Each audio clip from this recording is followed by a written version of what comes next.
Faz sentido todo esse barulho em torno da questão da responsabilidade fiscal? Isso tem sido usado, como sabemos, muito contra o governo eleito, contra o presidente eleito. Mas há base técnica para isso? A resposta é que, em parte, sim.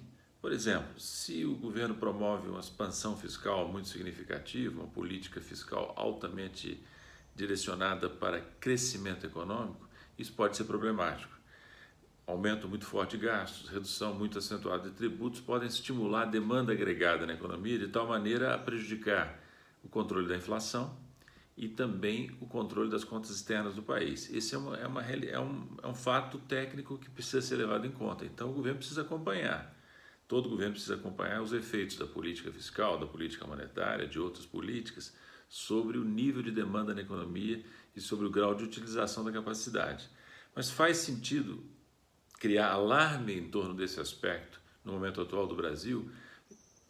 Altamente duvidoso. Primeiro porque a economia vem crescendo pouco, o desemprego ainda é alto, o desemprego do trabalhador, há capacidade ociosa nas plantas produtivas e, portanto, uma expansão da demanda pode ser acomodada com resposta da oferta.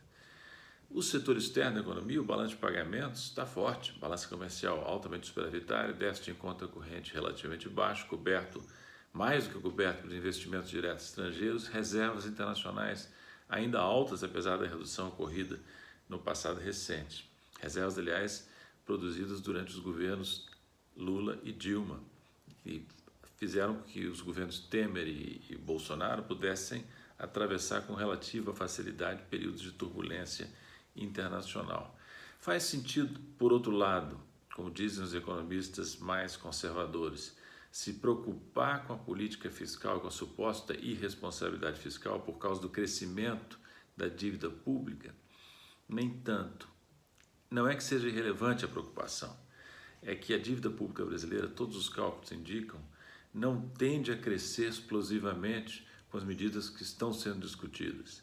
As projeções do governo brasileiro, de economistas independentes, de entidades independentes, mostram que o crescimento da dívida pública pode até ocorrer em função de medidas que venham a ser tomadas em 23, mas nada que provoque alarme, né?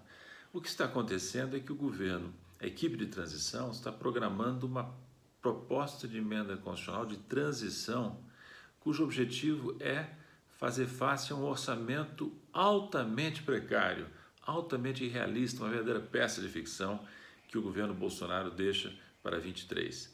Essa correção é inevitável, não só para acomodar a Bolsa Família e as promessas de campanha do presidente Lula, mas também porque há inúmeros programas essenciais que não estão cobertos pelo orçamento que foi apresentado. A expansão, os gastos adicionais fora do teto, não representam necessariamente uma política fiscal expansiva relativamente ao que vem ocorrendo na economia em 2022. Então é preciso analisar com serenidade os números, a situação da economia, sem fazer o que muitos fazem, que é um terrorismo fiscal que visa inibir e intimidar o governo eleito na tomada de decisões que são importantes para o país.